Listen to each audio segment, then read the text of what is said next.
I'm about to show you one of the craziest machines ever made for the home gym. This is the Freak Athlete Apex, and it combines 4 of the greatest posterior chain movements into one singular machine.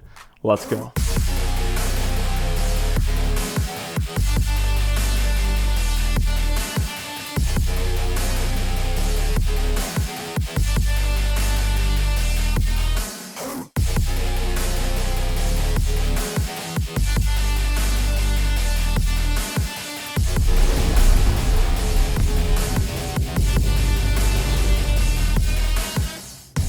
What's up guys, Kyle with HypertroFit.com, the best place to design your home gym and develop your training program. Today, I have the Apex from Freak Athlete in my gym. This is a machine that I have been dreaming about for years, combining some of the most bang for your buck posterior chain exercises into a single machine. The GHD is one of my all-time favorites. It's the first machine that I bought in my home gym beyond just the rack and bench setup, and it's still one of my favorites. But one of the things that I've always been missing is the reverse hyper actually being weighted and the back extension, the 45-degree back raise, whatever you want to call it.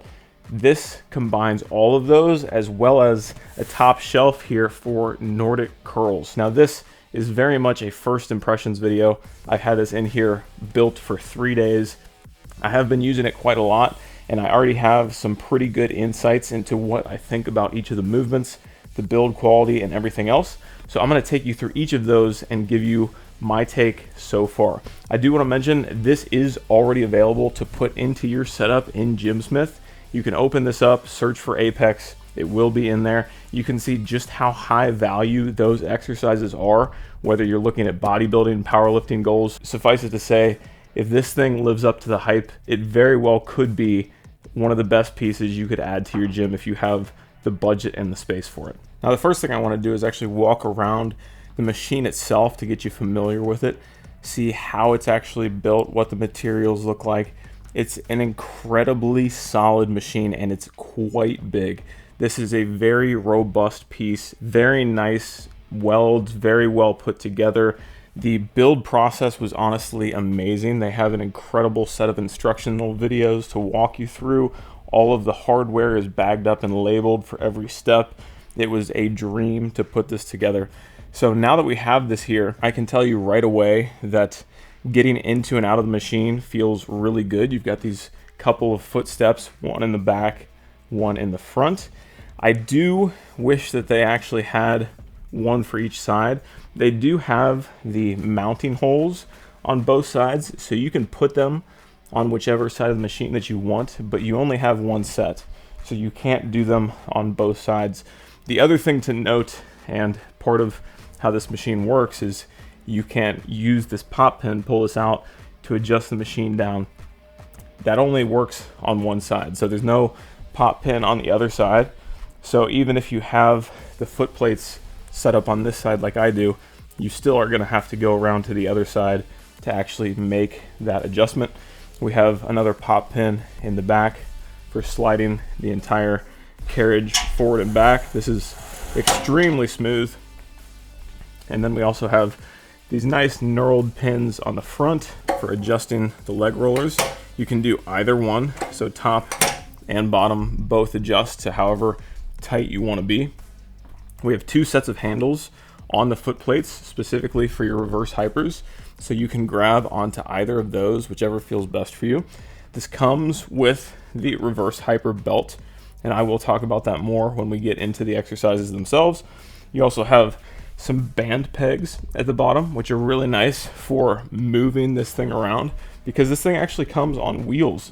And even though it is a massive machine, it weighs over 300 pounds, with the band pegs at the bottom here, you can actually grab those and deadlift this thing up and wheel it around pretty easily. We have the weight arm for loading up the reverse hyper, and you'll notice that there's a cutout in the bottom here that actually allows this to travel further back without hitting the upright post. You can see that it does hit, and I actually just left that mark as I did that, but that's fine. Again, we'll get to that later. But overall, the finish on this piece of equipment is phenomenal. I didn't talk about the top pad yet. This is a very firm, solid piece here. Having done some exercises on it, it feels really nice. There's a split in the middle, which is great to have there, especially for the hyperextensions and the 45-degree back raises. I am incredibly impressed with the package that they put together here, and it should be good. This is a $2,000 piece of equipment. I did purchase this. This was not sent to me, but overall it absolutely holds up to the standard that I was expecting based on the price point. Now let's get into the part that really matters, which are the exercises. So I'm going to start with the GHD, and this is one of my absolute favorite exercises for hamstrings in general. I still think that it's one of the best pieces of equipment that you can put into a home gym, is just a basic GHD. So how well does this one do it? There's a couple things that you want to look for in a GHD to immediately tell you how effective it's going to be. The first place to look is actually in the foot plate, and I was a little bit disappointed by this, so this is kind of jumping ahead. But overall, the GHD on this just feels okay. I kind of give it a B. It's fine, but it's not even as nice as my Rep Fitness, Fray Fitness white labeled GHD that's super affordable, super cheap. And the reason for that is because of the angle or lack thereof of the foot plate. So this foot plate goes straight up and down, and I'll show these side by side versus my other GHD that has a nice angle to it. That angle allows you to get into a much stronger position in terms of the ankle flexion, which translates to more tension throughout the hamstring and more input from the calf. With this directly upright, you don't get that benefit, and I could immediately feel this as soon as I started to do that. Again, it's not bad, it's fine. You don't have to have that, but if you have the angled foot plate and then you go back to a flat, straight up one like this, it's not nearly as good. So this is just okay. If this was angled in, it'd probably be nearly perfect. There is one other issue with the GHDs on this. The front of the pad is great, feels very comfortable, but because of their decision to elongate this pad for the Nordic curls, which we'll get to, it does limit your range of motion to some degree on the GHD, because you're going to extend and you're going to just hit this. There's no way around it. So that is one of the trade-offs, which is typical of these types of combo machines, especially when you're combining 4 exercises into one. Not all the biomechanics match up perfectly. So that is going to be one of the biggest drawbacks to this machine. Is I would say that the GHD itself, the GHRs that you can do on this, are one of its weaker exercises. Again, I would give it a B. It's very passable. You still have the band pegs up front. They still feel solid. You can get a great workout out of it. But compared to a dedicated machine, the GHRs on this is not as good. And one of the other pieces of equipment coming out very similar to this one is the X-Master piece, which I know Coop just did a review on. I have not used that, but that has a much more standard looking kind of GHD style pad up top.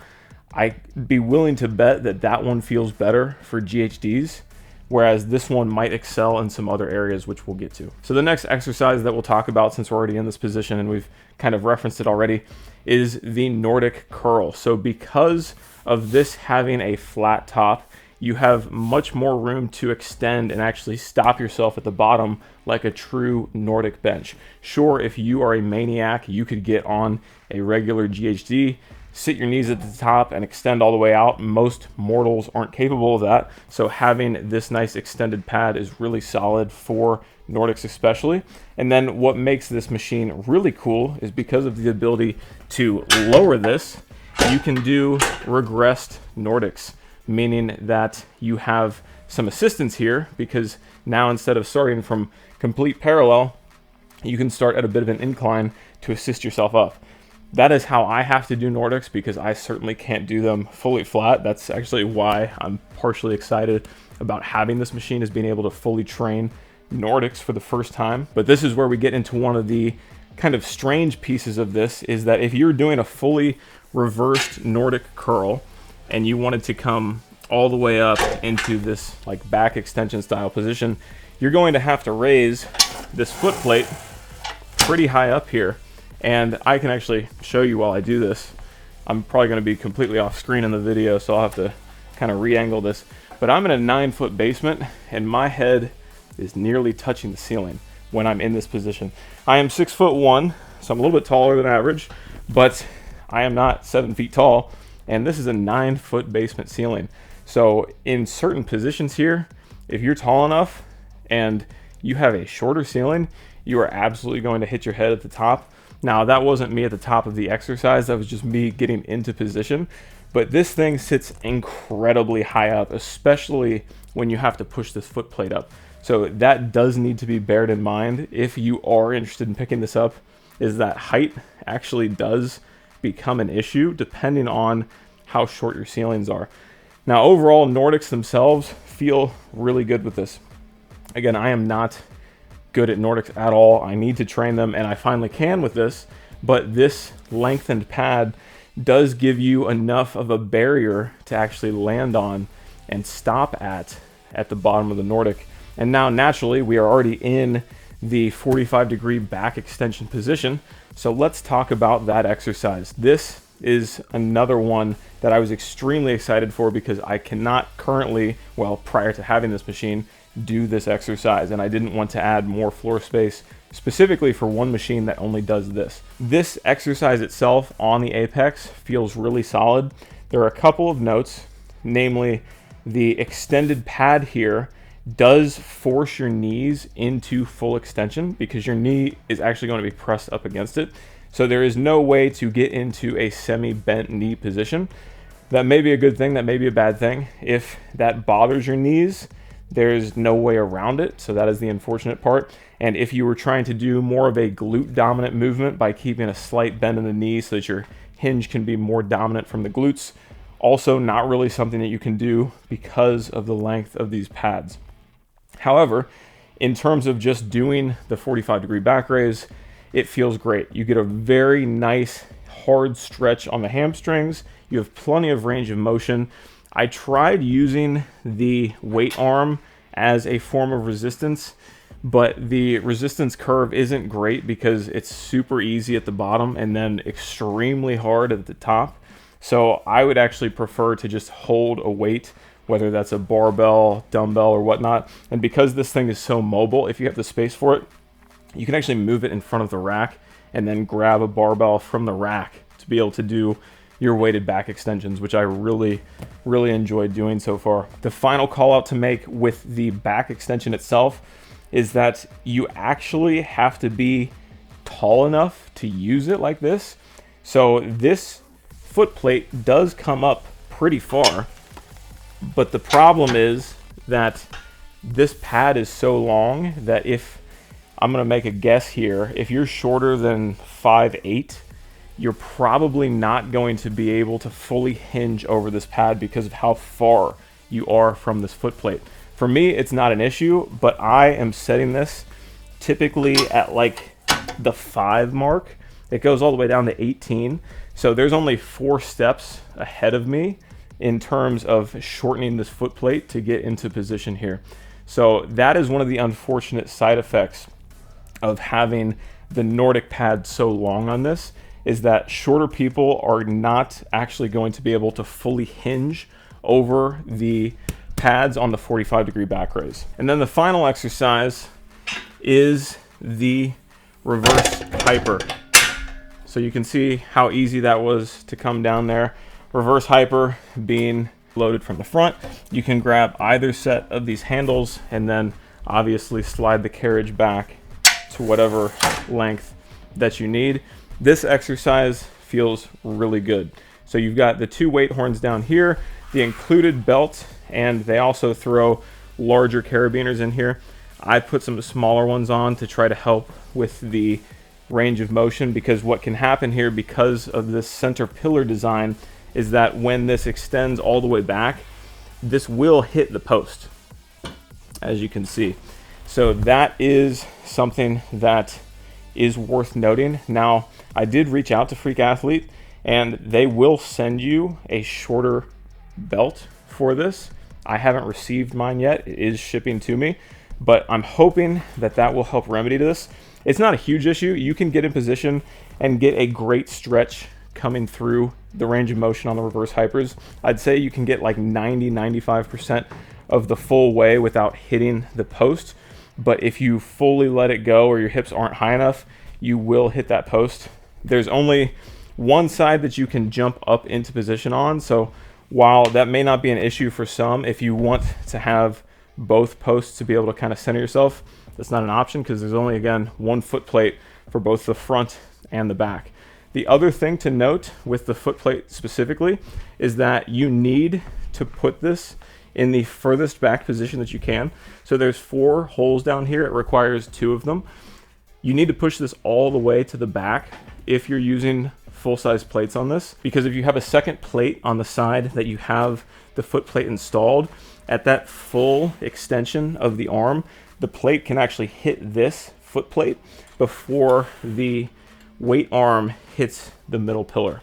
So that is something that I experimented with just to make sure that the range of motion was good on this, because this was one of my main concerns when I bought this machine. Will you get the full experience with the reverse hyper that you would on a dedicated machine? And the truth is that pretty much yes. And I think that with the shorter belt, that will probably completely remedy that range of motion issue. It feels incredibly smooth with, I've had 2 plates on each side. Overall, I am extremely happy with how the reverse hyper feels, knowing that it packs so many other things into this same package. So if I was to do an overview of all of the main exercises, I would say that the weakest exercise on this is going to be glute ham raises, just because of the lack of range of motion and me not loving the vertical foot plate. If it had that angle, it would be better. Overall, it's still solid. I give it a B.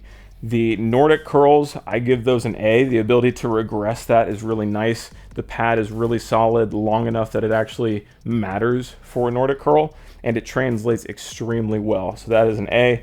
The 45-degree back raise, if you are tall enough to use this, I also give it an A. It feels fantastic, but if you have issues with your knees being locked in full extension, or you're just too short for this, then it might be unusable for you. So that A comes with a caveat. And then the reverse hyper, I also give an A. I think that with the shorter belt and having that fullest range of motion, this is going to be absolutely perfect.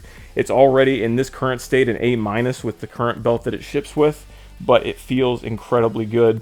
And overall, I am extremely happy with this product. Again, I paid full price with this. I do have an affiliate code with Freak Athlete, but I'm already over $2,000 in the hole. I don't think I'm gonna make that back on this one, but it's exactly what I wanted this piece to be. I'm gonna be able to sell my old GHD, even though the Rep Frey Fitness GHD does glute ham raises better than this. The total package of this is so well worth it. It's so incredibly well built. It's actually mobile with the wheels. I honestly could not be happier. So I would love to know your guys' thoughts on this. Is this a piece that you are interested in picking up in your gym? Let me know in the comments. I hope you guys enjoyed this video, and I will catch you in the next one.